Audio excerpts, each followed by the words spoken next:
Pada tanggal 11 Maret tahun 1966, sebuah dokumen mengubah jalannya sejarah Indonesia selamanya. Dokumen ini, yang dikenal sebagai Super Semar, masih diselimuti kontroversi hingga saat ini. Super Semar menandai awal dari berakhirnya kekuasaan Presiden Soekarno dan dimulainya era Orde Baru Soeharto.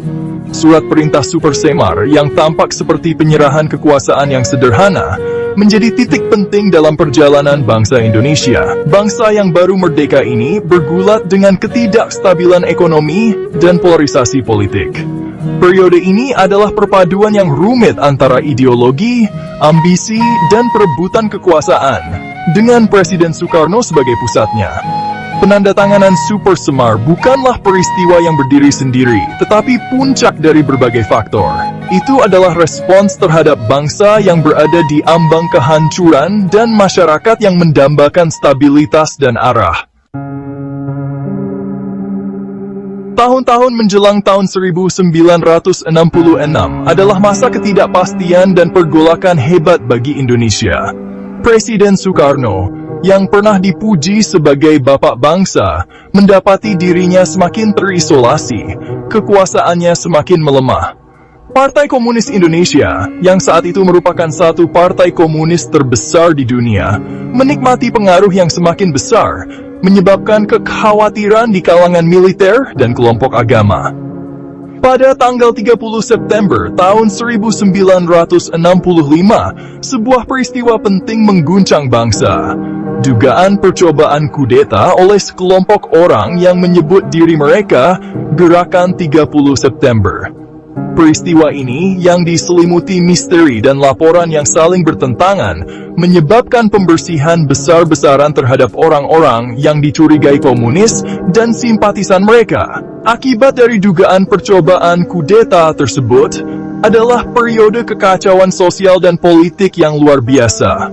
Militer yang dipimpin oleh Mayor Jenderal Soeharto dengan cepat mengisi kekosongan kekuasaan, menampilkan diri sebagai kekuatan penstabil di tengah kekacauan. Latar belakang yang kacau ini mengatur panggung untuk Super Semar.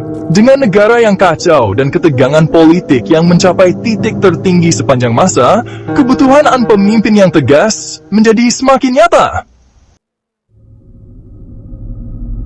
Super Semar, sebuah dokumen yang diselimuti ambiguitas, tetap menjadi subjek perdebatan sengit di antara para sejarawan dan analis politik. Isi pastinya dan keadaan seputar penerbitannya terus menjadi sumber kontroversi. Beberapa orang berpendapat bahwa itu adalah langkah strategis Soeharto untuk melegitimasi perebutan kekuasaannya. Sementara yang lain berpendapat bahwa Soekarno mengeluarkannya dengan sukarela untuk memulihkan ketertiban. Surat perintah itu sendiri singkat dan kurang jelas. Surat itu memberi Soeharto wewenang untuk mengambil tindakan apapun yang dianggap perlu untuk memulihkan keamanan dan stabilitas. Mandat yang dirumuskan secara samar-samar ini memberi Soeharto ruang lingkup kekuasaan yang luas, yang secara efektif akan ia gunakan untuk mengkonsolidasikan kendalinya atas pemerintahan. Bagian 4, Kebangkitan Soeharto, mengkonsolidasi kekuasaan. Dengan Super Semar di tangan, Soeharto bergerak cepat dan tegas untuk mengkonsolidasikan kekuasaannya. Dia tidak membuang waktu untuk membongkar sisa-sisa pemerintahan Soekarno dan membungkam lawan-lawannya. Salah satu tindakan pertamanya adalah melarang PKI, yang secara efektif menyingkirkan saingan politik utamanya. Dia kemudian secara strategis menempatkan sekutunya di posisi-posisi kunci di dalam pemerintahan dan militer, mengamankan cengkeramannya pada tuas kekuasaan. Tindakan Soeharto disambut dengan reaksi beragam. Beberapa menyambut kepemimpinannya, melihatnya sebagai sosok kuat yang dapat memulihkan ketertiban.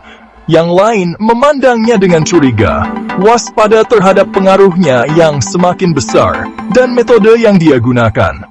Rezimnya dituduh melakukan pelanggaran hak asasi manusia dan penindasan perbedaan pendapat. Namun, ia mempertahankan cengkeraman kuat pada kekuasaan selama lebih dari 3 dekade, mengawasi periode pertumbuhan ekonomi yang signifikan, meskipun dengan mengorbankan kebebasan politik dan hak asasi manusia. Bagian 5. Fajar Orde Baru. Pada tanggal 12 Maret tahun 1967, kurang dari setahun setelah Super Semar, Soeharto secara resmi mengambil alih kursi kepresidenan, menandai awal dari apa yang kemudian dikenal sebagai era Orde Baru. Ini menandai perbedaan yang nyata dari pemerintahan Soekarno, mengantarkan periode otoritarianisme, pembangunan ekonomi, dan sikap anti-komunis yang kuat. Orde Baru Soeharto memprioritaskan pembangunan dan stabilitas ekonomi. Pemerintahnya menerapkan serangkaian reformasi ekonomi, membuka negara untuk investasi asing, dan memulai proyek-proyek infrastruktur yang ambisius. Upaya-upaya ini menghasilkan pertumbuhan ekonomi yang signifikan, mengangkat jutaan orang keluar dari kemiskinan, dan mengubah ekonomi Indonesia. Namun, kemajuan ekonomi ini harus dibayar mahal. Rezim Soeharto ditandai oleh represi politik, pelanggaran hak asasi manusia, dan korupsi yang merajalela. Bagian 6. Warisan Super Semar, sebuah tas campuran. Super Semar terus memberikan bayangan panjang atas politik Indonesia. Warisannya kompleks dan beragam, ditandai oleh campuran kemajuan ekonomi, represi politik, dan kontroversi yang abadi. Pemerintah Orde Baru Soeharto menerapkan kebijakan yang mengangkat jutaan orang keluar dari kemiskinan dan mengubah Indonesia menjadi pusat kekuatan ekonomi regional. Pembangunan infrastruktur berkembang pesat, dan negara ini menyaksikan peningkatan yang signifikan dalam perawatan kesehatan dan pendidikan. Di sisi lain, kemajuan ekonomi ini harus dibayar mahal. Rezim Soeharto sangat otoriter, ditandai oleh pelanggaran hak asasi manusia yang meluas, penindasan perbedaan pendapat, dan korupsi yang merajalela. Warisan Super Semar adalah permadani kompleks yang dijalin dari benang kemajuan dan penindasan. Bagian 7. Arti penting Super Semar yang abadi. Bahkan hingga saat ini, lebih dari setengah abad kemudian, Super Semar terus menjadi subjek perdebatan dan pengawasan yang intens. Jatuhnya Soeharto dan lahirnya reformasi pada tahun 1998 menandai titik balik bagi Indonesia. Negara ini memulai jalan demokratisasi, merangkul kebebasan politik dan hak asasi manusia. Namun, warisan Super Semar terus membentuk politik Indonesia, berfungsi sebagai kisah peringatan dan pengingat akan pentingnya akuntabilitas dan transparansi. Saat Indonesia melanjutkan perjalanan demokrasinya, bergulat dengan tantangan dunia yang berubah dengan cepat, pelajaran yang dipetik dari era Super Semar tetap relevan seperti sebelumnya.